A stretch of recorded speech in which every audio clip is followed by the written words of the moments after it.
Our speaker this morning is Mr. Baum. Mr. Baum serves as the Associate Head of School for Community Life, Dean of Students, and the Karl Knockbloch Instructor of Economics. He also coaches girls ice hockey. Mr. Baum. I was so miserable. It was a month into my time at boarding school. I was already on restriction twice in that first month. The rules were nuts. I liked a few kids, but nothing like the friends I had at home. The classes were fine, but nothing special. My parents had dropped me off at school and then immediately left the country to go on vacation and were essentially unreachable throughout. So they were finally back a few weeks in, so I could finally call them. So on Saturday night, after I got out of detention, I went back to the dorm and I waited online at the payphone, and I was finally able to have my turn to call them. I told them how terrible it was and to come pick me up. They listened to my various complaints. They asked some questions. Then they told me they would not be coming to pick me up. They said, "I love you," and they hung up the phone. In 1940, the US Armed Forces were not among the most 12 formidable in the world, but President Roosevelt and many others knew the nation would soon be fighting a huge war. And so he pledged that the military would produce 50,000 planes in the next 4 years. People thought he was nuts, or that it was just a joke because there's no way they could produce that many. And it did turn out to be a joke, because the United States ended up producing 100,000 airplanes in the next 4 years, twice as many as Roosevelt had pledged. And the size and scope of the US Air Force turned out to be a major difference in the outcome of World War II. I started learning to teach economics from a mentor about 15 years ago. His name was Jared. I was over at his house one evening, hanging out, watching TV. His daughter, Emma, was probably around 2 at the time. She had already been put to bed, though at some point it was clear that she had awoken, because even downstairs through a couple of closed doors, we began to hear her cries. At first, they were somewhat soft, but it got louder and louder and louder. Not having ever been a parent and not knowing anything about it, I still felt I was being logical when I suggested to Jared, maybe you should go help your daughter. The ever-economist in Jared smiled and responded, "We're in the cry it out stage." A few years ago, a Hill graduate from 1983 named Pete Wasserman came back to speak to the school on September 11th. He was back to tell his story as a New York City firefighter from September 11, 2001. He was actually not on duty that day and had worked the last several days, been out late the night before with some buddies because they were kind of partying after having a couple of days off ahead. When he awoke a few hours after getting back home, the news of the first plane crashing into one of the tallest buildings in the city, he and his roommate firefighters immediately got up, got their gear on, and they went down to the street to try to get transportation down to the World Trade Center. They just stood there on the street trying to flag down vehicles, and eventually a city bus was driving by. They flagged it down and they got on the bus. They were awestruck to find, as they climbed up the stairs on the bus, to see that this bus was already filled with people just like them, off-duty firefighters who had got all their equipment on and just got down to the street to get onto a bus on their day off. Just imagine the feeling on that bus filled with off-duty firefighters who clearly did not think of themselves as off-duty, but they still had no idea what they were heading into. Wasserman described the feeling of the 60 or so firefighters on that bus, speaking over in the CFTA. He said, "We didn't know what we were getting into. We didn't know how many firefighters had already been lost. We didn't know how many civilians had already been lost. We didn't know what we were going to encounter. We were just going down." Upon arrival, Wasserman found that the 2 trade center buildings had already collapsed, while several other buildings in the area had caught fire. There was some feeling that no more firefighters should go in until the situation had stabilized, but Wasserman and others felt an urgent need to act immediately to try and save anyone they could. He said, "We're going to take care of our brothers and sisters, civilians, find and help anybody. There's no rules, no regulations. We just started to search everywhere, anywhere a person could be. The smoke was so strongly active, burning our eyes, his noses, throats as we searched, while other buildings were burning and on the verge of collapsing. It was like a war scene. At any moment, other buildings could collapse, but we knew we had to immediately act to save anyone we could." An instrumentally important economist, John Maynard Keynes, turned government intervention on its head during the 1930s and 40s. In the fairly brief history of capitalism to that point, there was a steadfast commitment by governments to stay on the sidelines, to let things play out and self-resolve, to let the baby cry it out. Keynes was really the first modern economist to suggest that governments be active in responding to economic crises, specifically by raising government spending and by cutting taxes and actually deliberately running deficits, something no government had ever done before. This was the foundation of what became the New Deal in the United States that some credit for helping end the Great Depression. The same proponents argued that the Depression would have lasted way longer and gotten way worse if not for the deliberate intervention from the government to stop the economic bleeding. That said, not all economists agree that the New Deal was all that helpful and may have actually opened an era where too many people rely on the government for various forms of support. Plenty of economists still think that the government should essentially remain neutral even during the worst economic crises, because the feeling is more government intervention will actually do more long-term damage. You can refer to this school of economists as the cry it out economists. One of the great coaches of all time, Phil Jackson, perhaps came from the let them cry it out camp.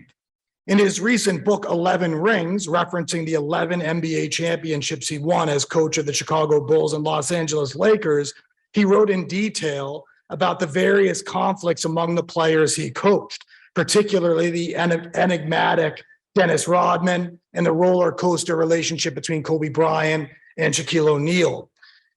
Jackson would describe high tensions at various points where the media was asking questions constantly, and there was intensive pressure for him to act somehow to solve these different media-frenzied conflicts.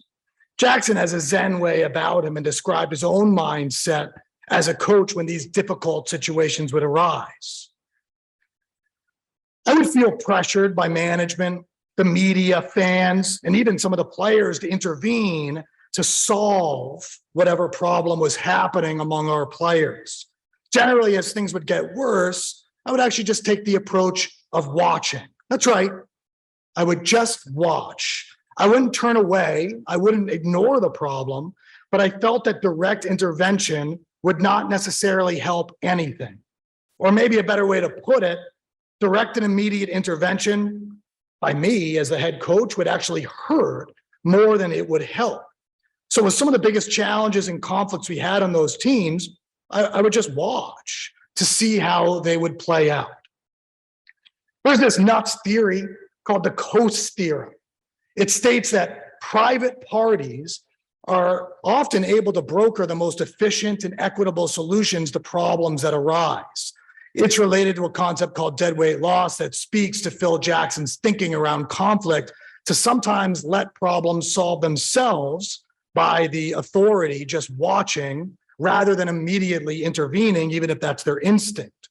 As we grow up and have more responsibility, whether in a job or as a coach or as a parent, there's of course going to be this inclination to immediately and decisively act to solve conflicts as soon as they arise. The thinking being that these conflicts would not get solved and definitely get worse without some sort of immediate intervention.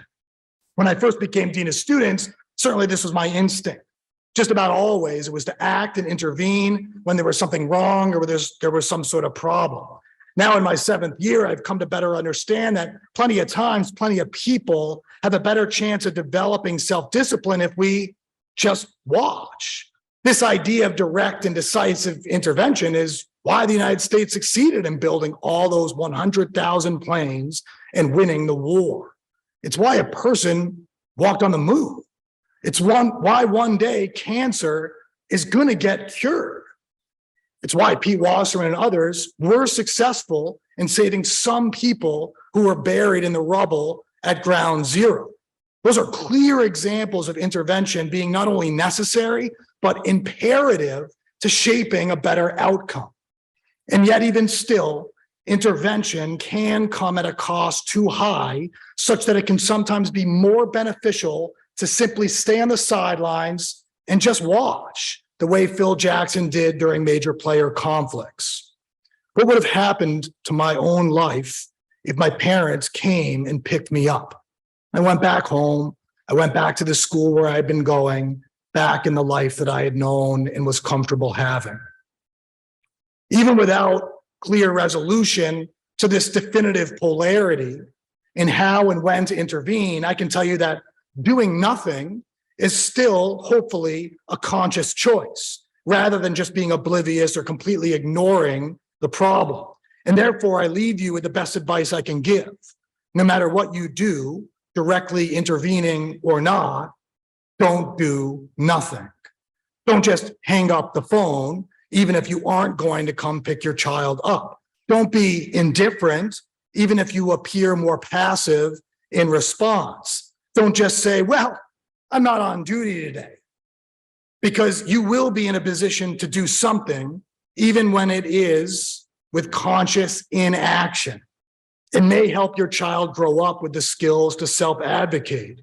It may be to help your players learn to better navigate conflicts or even prevent them from happening in the first place. It may be to produce a large enough military to win perhaps the most consequential conflict of modern times. It may be to save a person's life who is buried in the rubble. This all boils down to the simplest challenge that you will perhaps encounter today. And you'll probably encounter the same challenge every single day of your life. This person is walking down the street, and suddenly they just fall in a hole. The walls are so steep and they cannot get out of the hole. The person is stuck. A doctor passes by and the person trapped in the hole shouts up, "Hey, you, can you help me out?" The doctor writes a prescription, throws it down the hole, and moves on. Then a priest comes along and the person in the hole shouts up, "Father, I'm down in this hole. Can you help me out?" Priest writes down a prayer, throws it down in the hole, and moves on. Then a friend walks by.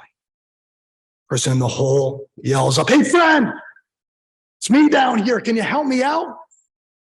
And the friend jumps in the hole. The person who was initially in the hole asks, "Are you stupid? Now we're both stuck down here." The friend who jumped in the hole says, "Yeah, but I've been down here before and I know the way out." What's the hole look like? What is the way out? And is the person who jumped down just gonna show the person how to get out? Or is there a different approach even when they're down there? What does the action or the inaction look like? Will it be telling someone you love them or telling them to eat their spinach? Will it be both?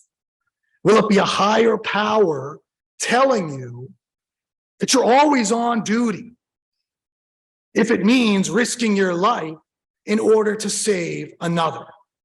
Will it be mobilizing and marshaling extensive and exhaustive resources to rally a nation to fight a war? There really isn't a formula for intervention. There may be books on how to parent, and even though I'm not a parent, I doubt these books are helpful, and I'm certainly never going to buy one if I do have children. Because we have to find our own understanding on what that hole is like from both sides of it. If you're the one down there, or if you're the one called down there, between acting and not acting. Because that Coast Theorem, it holds a lot of the time. Sometimes you're the one who can best help yourself, or sometimes that person you ask for help is going to put it right back on you to be in the driver's seat to navigate whatever the situation might be. When you have a problem and ask for help, there are plenty of occasions when someone else helping is actually going to inhibit the best path forward for you. Sometimes when you ask for or want help, you're actually the one who needs to help yourself. Though there are, of course, still plenty of occasions when intervention is absolutely imperative and instrumental. So when you're down in the hole, how are you going to ask for that help, and what are you going to expect? Or when you walk down the street and hear someone call for help, jump in. But what are you going to do when you're in the hole? What aren't you going to do? Those who have heard me speak in chapel before know that I respectfully request that when I conclude in a moment that you please not give applause, because I don't believe a place of spiritual assembly is the same as a place of entertainment. I give this chapel because, frankly, I'm concerned about how lines have become far too blurred on how and when to support and how and when not to actively provide support. So this is for all of our thought. It's not for entertainment. It's not for enjoyment.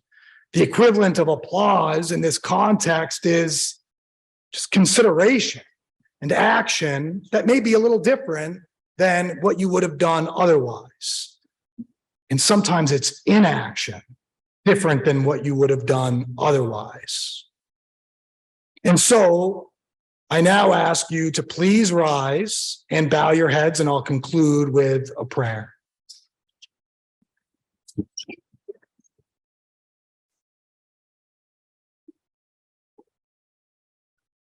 May we answer the cries of family and friends and of strangers, not always by acting aggressively to intervene, but by considering the possibility that they are best positioned to help themselves. May we seek guidance and support and love from others, but understanding that immediate comfort is not actually always what is best for me. For often, the whatsoever things are true is a magical potion that tastes like a bitter pill, but over time, that bitter pill is the spinach that can set us free. Thank you.